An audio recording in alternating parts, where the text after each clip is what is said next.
Paz do Senhor, igreja. Como é bom ver essa igreja assim tão cheia. Logo hoje, né, irmão?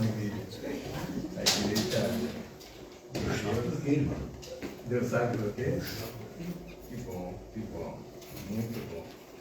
E bom também é a nossa adoração. Como que nós adoramos, como é que nós nos portamos. E a Bíblia está cheia de pessoas que adoraram a Deus em meio às diversas circunstâncias. Nós temos o exemplo de Paulo e Silas louvando a Deus. Nós temos o exemplo de Daniel na cova dos leões, né? Nós temos Jó, né? Nós temos Davi. E quando a gente vê esses jovens, né, da nossa igreja louvando a Deus, a gente é um motivo de muita alegria. Porque a gente sabe que eles poderiam estar em qualquer lugar, fazendo qualquer coisa. Mas estão aqui, todos os domingos, né, colocando as suas vidas no altar. Então isso para a gente é um grande privilégio. E eu acho que essa igreja é feliz pelos jovens que tem, né? Apesar de ser uma quantidade muito pequena, mas é uma quantidade que sobrepõe, né, que a qualidade sobrepõe a quantidade. Então eu agradeço a Deus pela vida dos jovens dessa igreja. Amém? Amém.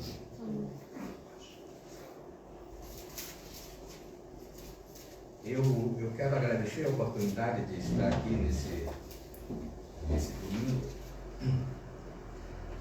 porque eu sempre encarei o Evangelho com uma certa responsabilidade muito grande. E que ele requer da gente não só o conhecimento, mas principalmente o temor. E quando a gente consegue associar o conhecimento e o temor, isso é muito bom. Mas principalmente o temor. Então, vocês não imaginam o temor que eu estou aqui hoje. Né? Coragem. Porque eu sei o que Deus pode fazer através das nossas vidas. Mas eu sei também o que Ele pode não fazer por causa das nossas vidas, por causa dos nossos testemunhos. Então, isso para mim incomoda muito, isso me traz muito temor. Então, além da responsabilidade de estar aqui, o temor de Deus também, isso causa em mim um grande temor para não trocar, para que não haja esses trocadilhos.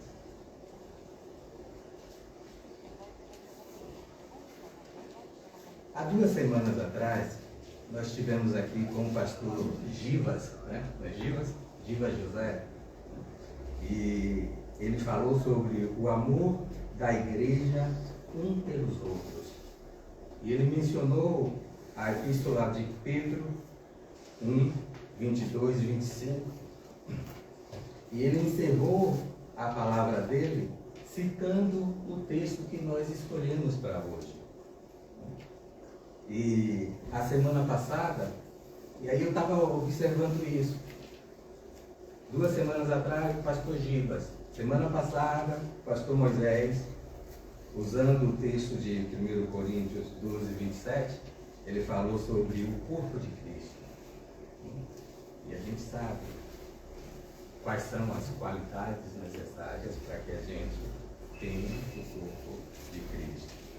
E uma passagem que ele utilizou foi o de Mateus 23, 35, que fala sobre o bom samaritano. O bom samaritano, todo mundo conhece a história dele. Um salteador veio, né, e passou o sacerdote, passou o levita, e ninguém fez nada. E aí veio um samaritano e acolheu ele e cuidou dele. Essa passagem a gente utiliza muito como uma prova de amor. mas eu também utilizo ela como alguém que passou um dia mal, né? Então, aquele rapaz que foi roubado, salteado, era um dia mal para ele. Então, quando o irmão Moisés citou essa parábola, para mim, eu peguei essa palavra e disse, puxa, mas também tem um dia mal para essa pessoa. A gente pode converter essa história de amor em história de um dia mal.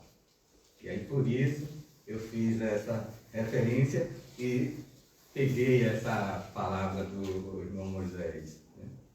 Eu até separei aqui o texto, mas eu acho que, por ele ser tão conhecido, a gente não precisa ler.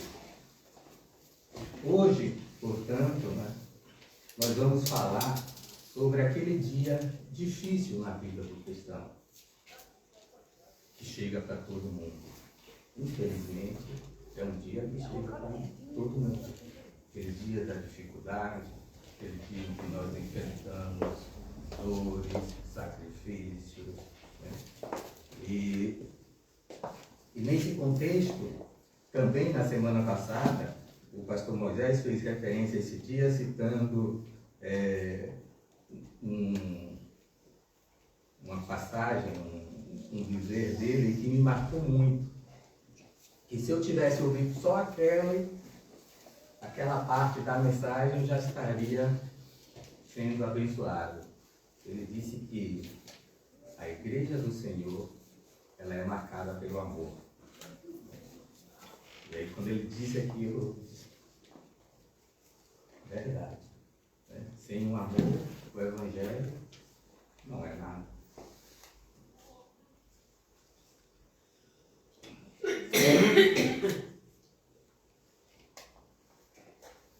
E aí eu entro na nossa palavra de hoje.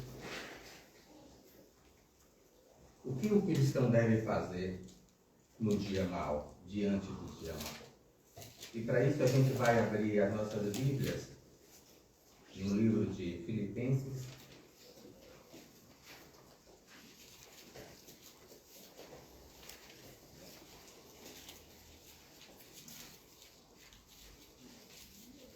Filipenses 4, capítulo 4.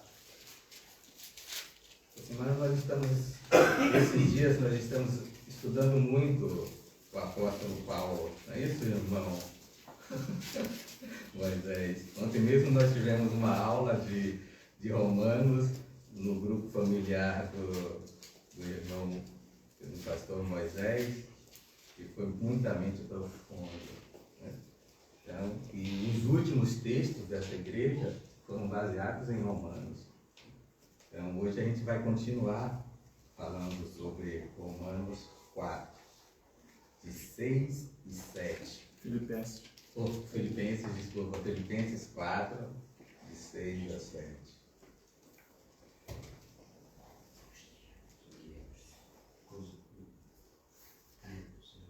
A minha versão ela é corrigida, né? Essa é a corrigida? Não andeis ansiosos de coisa alguma, em tudo, porém, sejam conhecidas diante de Deus as vossas petições pela oração e pela súplica e pelas ações de graças. E a paz de Deus, que excede todo o coração, que excede todo o entendimento, guarde o vosso coração e a vossa mente em Cristo Jesus. Amém? Antes de entrar nesse texto, eu gostaria de falar um pouco sobre 1 Samuel,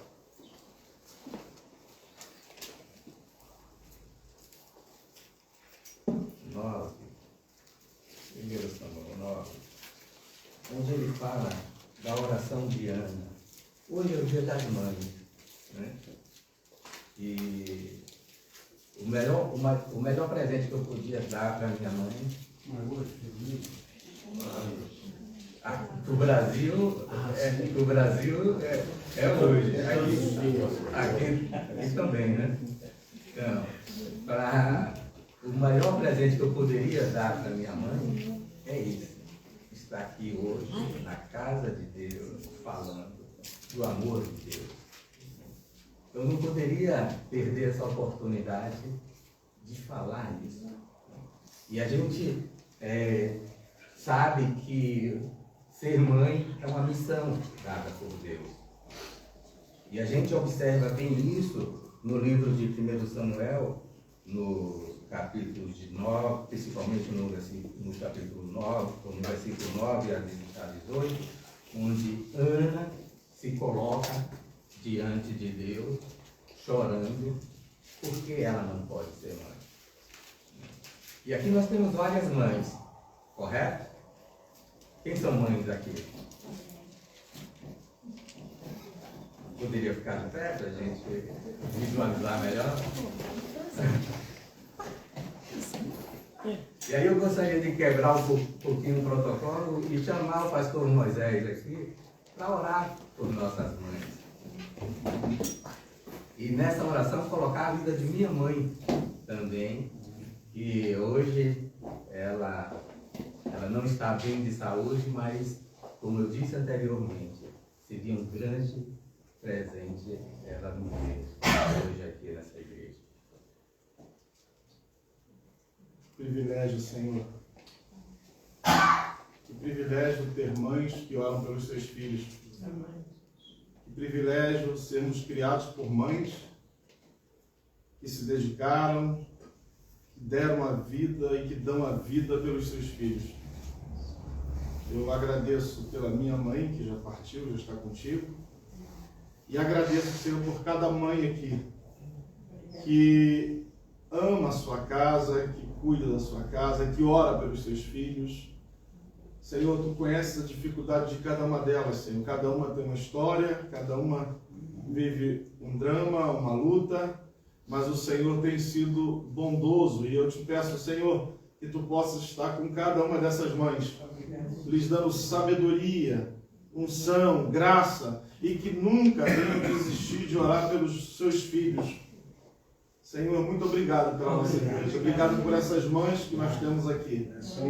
Ó Deus, continua derramando graça sobre cada uma delas. E em especial nós colocamos a mamãe do irmão Gelson diante do Senhor.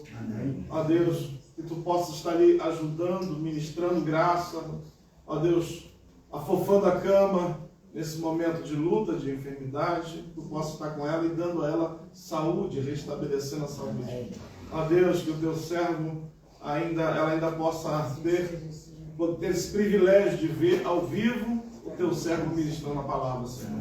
Nós agradecemos e colocamos desde já a vida do Gelson diante do Senhor, nesse momento em que ele vai estar nos expondo a palavra de Deus. Ajuda-o, Senhor, e nos ajuda na Tua caminhada, Senhor, nessa caminhada. Nós Te louvamos e agradecemos mais uma vez por cada família aqui representada, Senhor. Que seja um lugar, uma porta do céu, um local de paz, um local de graça. Seja um pedacinho do céu em cada família, em cada casa. É o que eu te peço em nome de Jesus. Amém. Glória a Deus.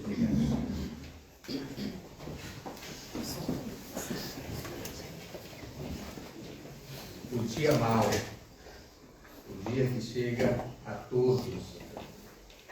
E ultimamente na minha vida me chegou de uma forma muito presente e dura. Eu sou membro de uma igreja em Salvador de mais de 5.000 membros e há 3 semanas atrás o pastor presidente ele foi diagnosticado com câncer e os médicos disseram que tinha que fazer uma cirurgia urgente.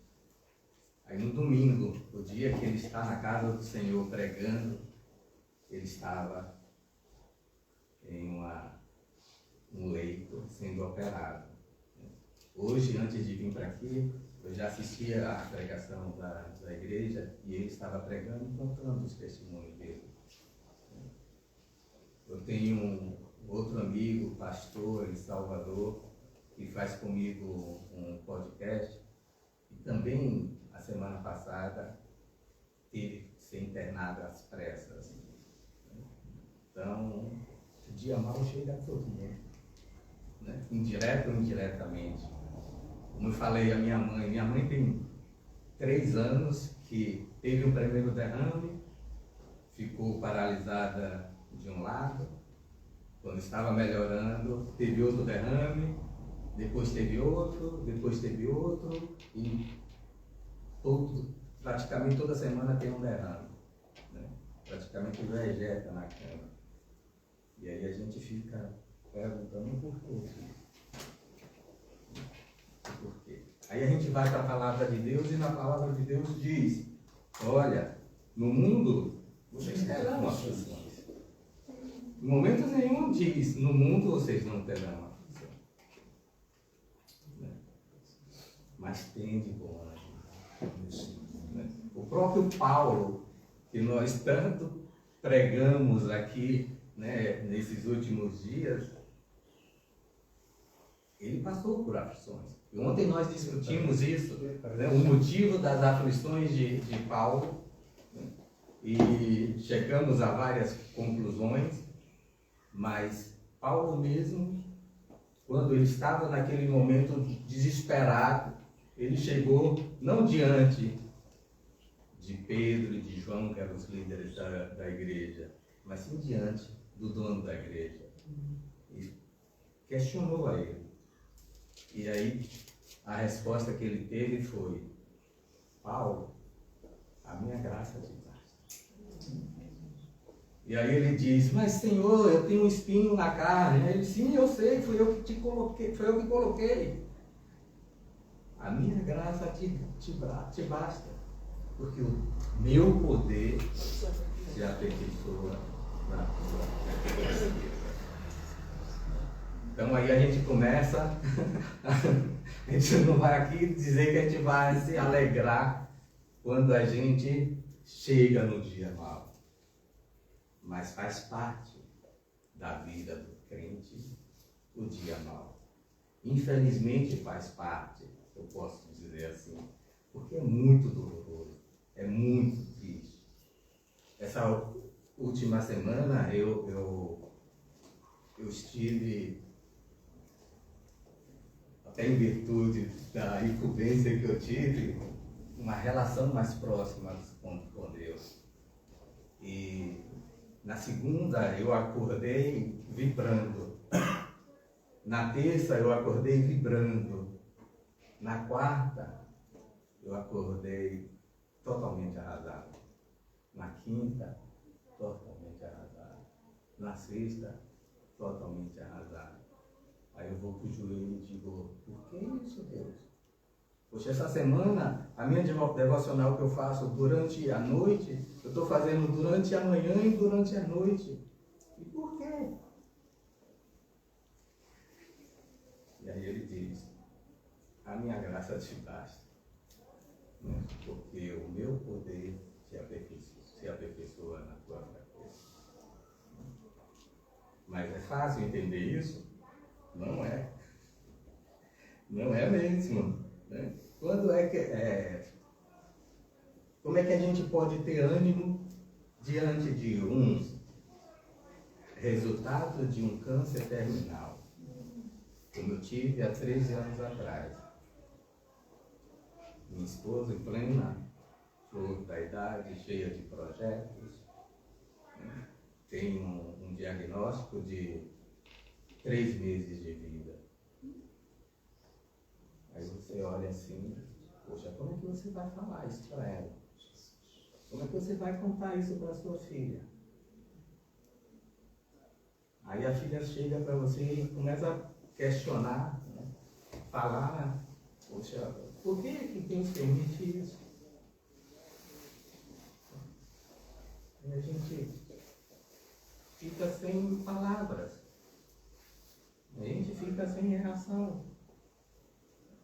Mas a gente sabe que tudo faz parte do propósito de Deus. Que mesmo a gente não entendendo, né, está no propósito dele.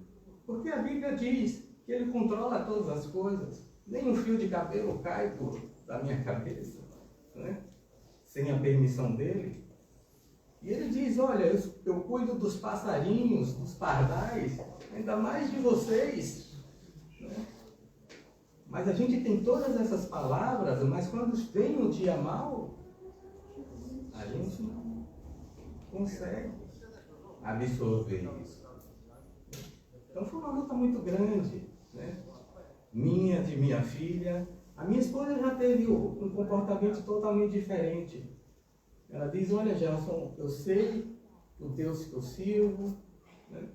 E eu sei que Ele vai cuidar de mim, independente de ser um dia, 2 dias, 3 dias de vida, Ele vai estar comigo, né?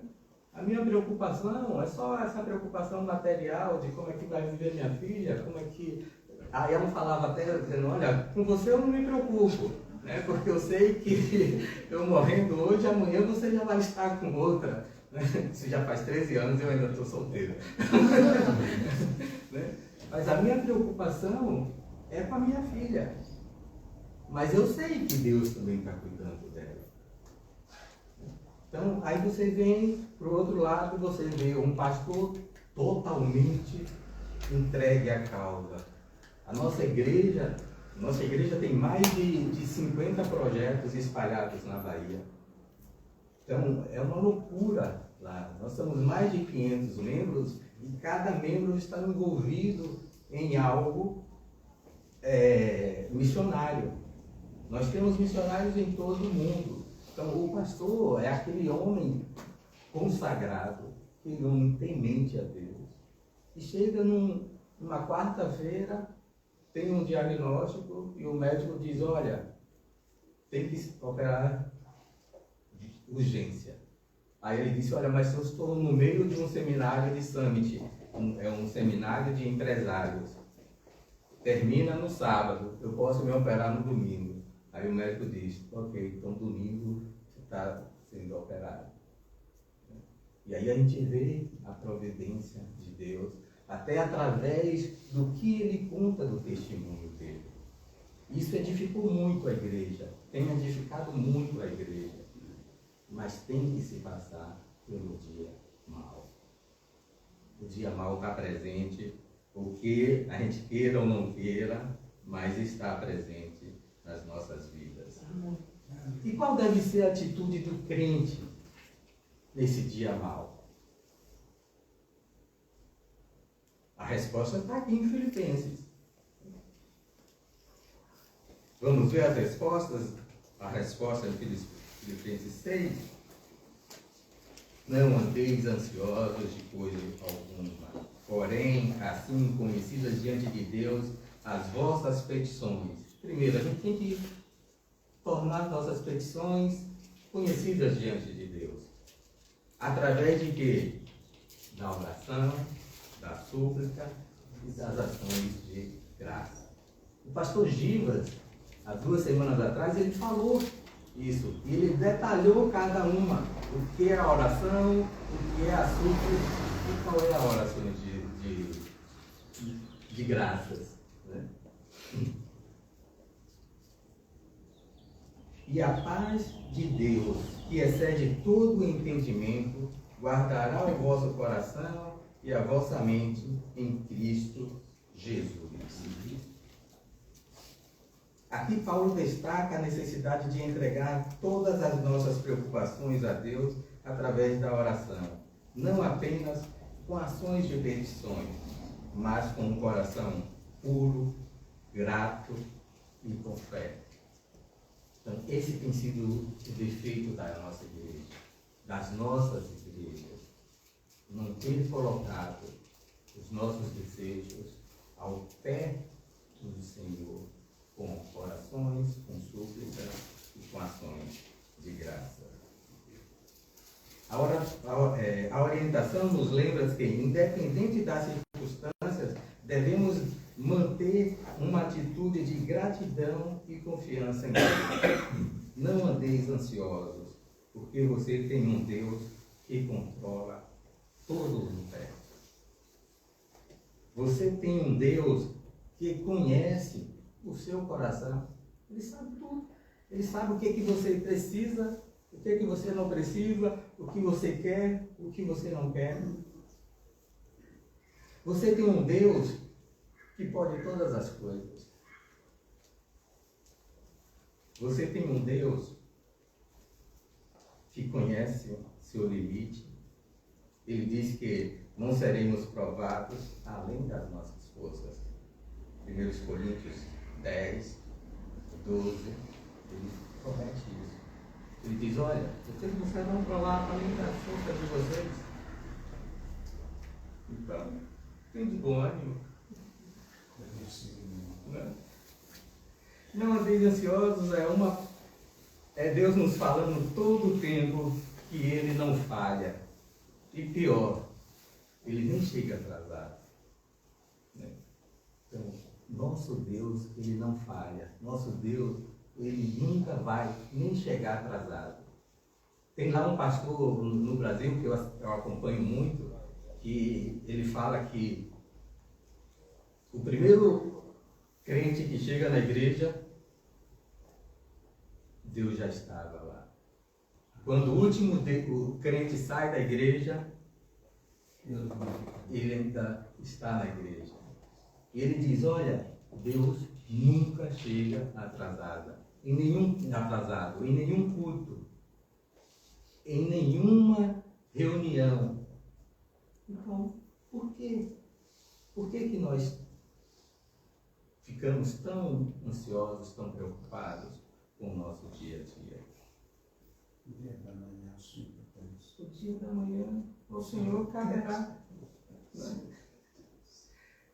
No versículo 7 diz, e a paz de Deus, que excede todo o entendimento, guardará os seus corações e as suas mentes em Cristo Jesus. Amém. Este versículo oferece um conforto extraordinário, afirmando que ao depositarmos nossas confianças e as nossas preocupações em Deus através da oração, Ele nos concede uma paz que transcende a nossa capacidade de compreender. E essa paz é apenas um alívio, não é um alívio temporário, mas algo que toma nosso coração de uma forma tão grande que acaba com o nosso desespero, com o nosso medo, com a nossa incerteza e com nossos problemas. Basta a gente confiar. Basta a gente confiar. Esse versículo, portanto, funciona como um lembrete e uma promessa. Filipenses 4, ele é uma promessa.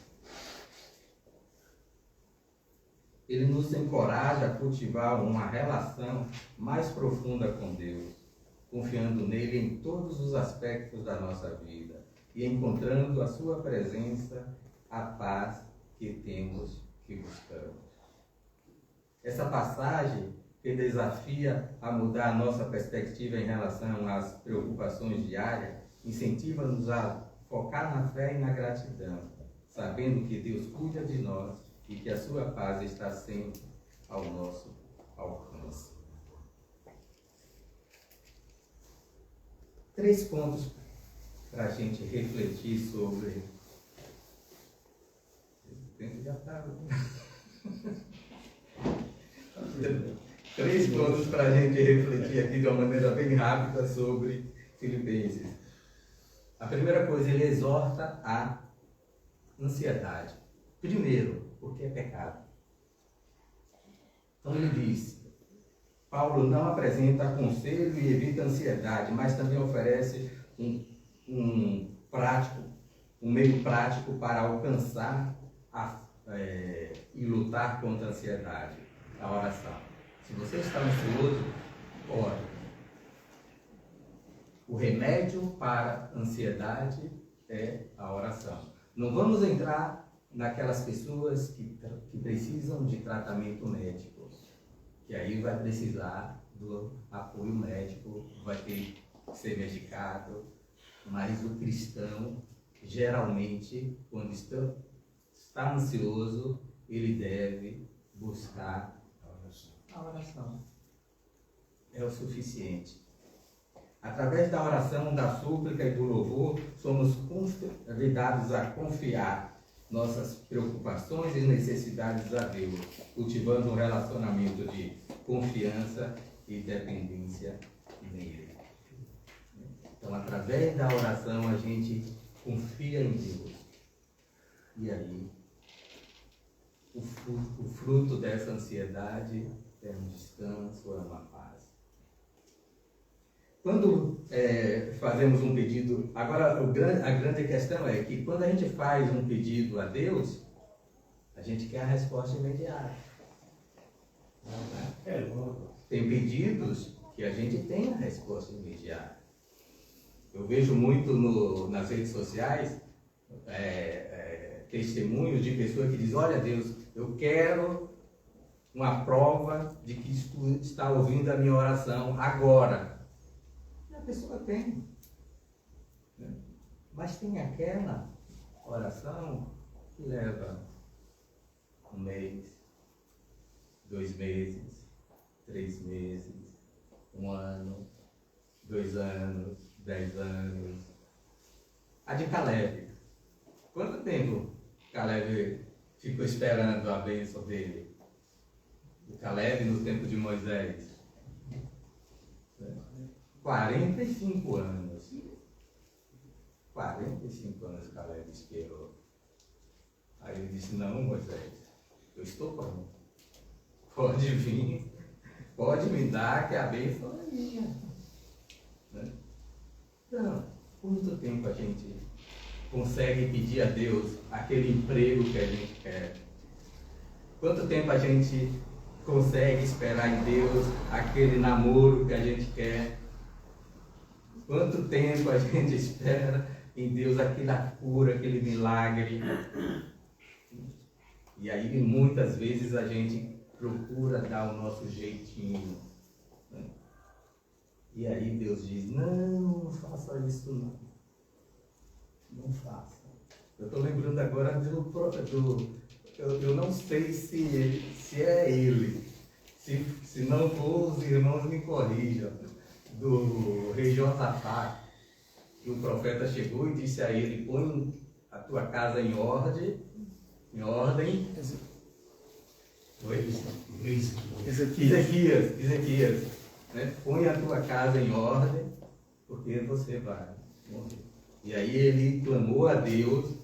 Aí antes que o profeta saísse, Deus falou com ele, disse: não, eu vou dar mais 15 anos para ele. Agora, depois vocês olham esses 15 anos da vida de Ezequias, como é que foi. Não foi uma vida boa. Não teve frutos bons, como ele teve até a vida antes do profeta chegar nele. Então, com quanto tempo a gente começa a questionar, né? Então, esse deve ser o nosso cuidado. Olha, estou pedindo, tem 1 mês, tem 2 meses, tem 1 ano, tem 10 anos e não tenho recebido. Eu estou buscando da forma correta? É isso mesmo que Deus quer para a minha vida? Então são dilemas que a gente tem que enfrentar de uma forma bem consciente, bem clara, bem diante de Deus, colocar isso diante de Deus. Nós temos uma passagem nas leituras diárias. A mãe de Sansão era estéril. E ela pediu ao Senhor que lhe desse um filho. E ele disse: vais ter um filho. Mas tens de fazer assim e assim e assim. Deu-lhe ordem. E ela disse ao marido. E quando o marido soube, o Senhor tornou a aparecer à mãe de Sansão. E eles depois ofereceram um cabrito com paisagens e puseram-se no altar. E veio o fogo do céu. E então eles viram que era o Senhor. E ele respondeu. O Senhor respondeu. A passagem de Deus no rodapé de baixo. O segundo ponto para refletir: a promessa de paz de Deus que excede tudo o entendimento. Então Deus promete uma paz que excede todo o entendimento. Essa paz não é simplesmente a ausência de conflitos ou preocupações, mas uma tranquilidade profunda que permite o coração e a mente, mesmo em meio a circunstâncias desafiadoras. Então, mesmo em circunstâncias desafiadoras, a paz de Deus está com você. O terceiro ponto é fundamental refletir sobre como a nossa relação com Deus, através da oração e da fé, influencia na nossa capacidade de enfrentar as diversidades da vida. E aí, para encerrar, eu tenho um vídeo que eu gostaria de passar.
Esse vídeo eu gravei, esse vídeo foi gravado no Complexo Penitenciário de Salvador, onde a gente fazia o trabalho. E eu gravei esse vídeo no dia que eu ia passar aquele filme, O Quarto de Guerra, não sei se vocês assistiram aqui, né? Então, esses homens aí são homens que têm penas de 100 anos para cumprir. 45 anos para cumprir, né? Mas são pessoas que você conversando com eles, vocês percebem tranquilamente a transformação no coração dessas pessoas. São pessoas que estão 24 horas com a Bíblia aberta, 24 horas testemunhando para os colegas do presídio. Cada galeria desse tem em torno de 3.000, 4.000 homens, né? E esses homens aí recebiam a gente todas as quartas-feiras. A gente passava o dia lá com eles, louvando, lendo a Bíblia, estudando, eles contando as necessidades deles. Para vocês terem uma ideia, esse grupo aí não, mas o grupo que não faz parte da igreja, vocês quando começam a ver eles, parecem que são vampiros, ou porque estão drogados, ou porque estão sob efeitos de medicamento. Para ficar aí, para suportar o dia a dia na prisão, é muito forte. E esse versículo era um versículo que a gente mais utilizava lá. Paulo dizendo, não andeis ansiosos, né? Coloque sua causa na sua mão. E muitas vezes quando eles vinham falar com a gente sobre o processo deles, a gente diz, olha, fica em paz, porque Deus sabe o momento de agir na tua vida. Deus sabe quando é que você vai estar pronto para voltar ao convívio na sociedade. Então, eu quis mostrar para vocês que, independente da situação, independente do momento, sempre tem uma esperança. E esperança se a gente colocar na mão de Deus. E para encerrar, eu quero ver aqui